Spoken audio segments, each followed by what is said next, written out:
चुनाव में जमकर क्रॉस वोटिंग हुई। इससे बीजेपी को हिमाचल प्रदेश और उत्तर प्रदेश में 2 अतिरिक्त सीटें हासिल हो गई। हिमाचल प्रदेश में बराबर वोट मिलने के बाद मटकी से पर्ची निकाली गई, जो बीजेपी उम्मीदवार के पक्ष में गई। चुनाव के बाद हिमाचल प्रदेश में कांग्रेस की सुक्खू सरकार पर भी खतरा मंडराने लगा है। हिमाचल प्रदेश में जो हाल देखने को मिला है, उसके बाद प्रदेश की कांग्रेस सरकार पर खतरा दिख रहा है। नमस्कार, मैं हूं रचना और इंडिया टीवी एक्सप्लेनर में जानेंगे कि क्या क्रॉस वोटिंग करने वाले बागियों पर कुछ एक्शन हो सकता है, क्या उन्हें पार्टी से निकाला जा सकता है और क्या होती है क्रॉस वोटिंग, साथ ही साथ सुक्खू सरकार का भविष्य क्या है।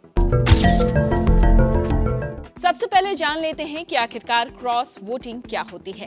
जब विधायक अपनी पार्टी के उम्मीदवार की बजाय किसी अन्य पार्टी के उम्मीदवार को वोट दे देता है तो उसे कहते हैं क्रॉस वोटिंग।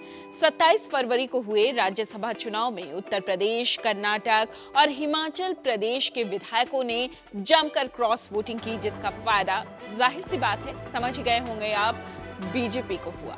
अब हम आते हैं अगले सवाल पर कि क्या बागियों पर एक्शन हो सकता है। हिमाचल प्रदेश में कांग्रेस के 6 विधायकों पर क्रॉस वोटिंग के आरोप लगे हैं और इस बात का पहले से डर भी था। इसलिए कांग्रेस ने एक व्हिप जारी की थी। व्हिप जारी करने का मतलब है कि अगर कोई विधायक पार्टी लाइन के खिलाफ जाता है, उससे अलग कुछ करता है, तो उसे निकाला भी जा सकता है, लेकिन विधायक की सदस्यता बरकरार रहती है। क्रॉस वोटिंग करने वाले विधायकों का पता भी चल जाता है, क्योंकि राज्यसभा और राष्ट्रपति चुनाव के दौरान पार्टी का एक प्रतिनिधि मौजूद होता है, जिसे बताना होता है कि वोट किस उम्मीदवार को दिया जा रहा है। अब हम आते हैं अगले सवाल पर। हिमाचल प्रदेश में कांग्रेस चाहे तो क्रॉस वोटिंग करने वालों को पार्टी से बर्खास्त कर सकती है। जी हाँ, ऐसा हो सकता है। पार्टी में कोई पद दिया हो तो उसे वापस भी ले सकती है, लेकिन सवाल ये उठता है कि क्या पार्टी अभी ये करने की स्थिति में वहां पर है।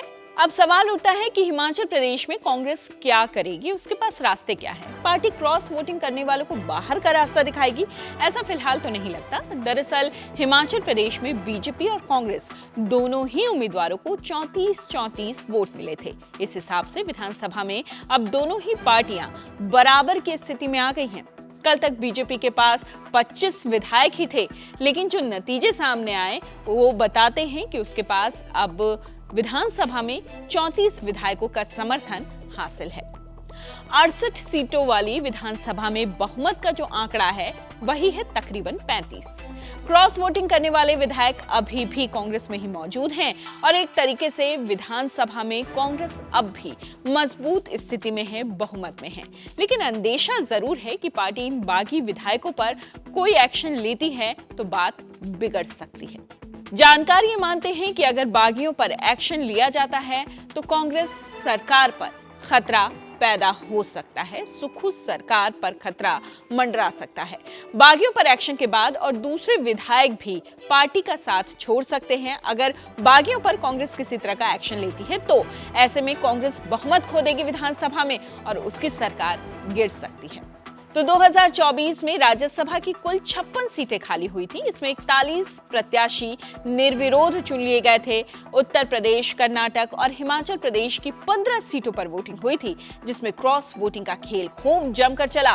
बीजेपी ने 10 सीटें, कांग्रेस ने 3 और समाजवादी पार्टी ने 2 सीटें जीती। और फिलहाल बीजेपी के लिए अच्छी खबर यह है कि राज्यसभा में भी वो पूर्ण बहुमत की स्थिति में आ चुकी है। ये खबर आपको कैसी लगी, कमेंट बॉक्स में हमें जरूर बताइए। इस तरह की तमाम खबरों से अपडेट रहने के लिए लाइक कीजिए, शेयर कीजिए, सब्सक्राइब कीजिए इंडिया टीवी।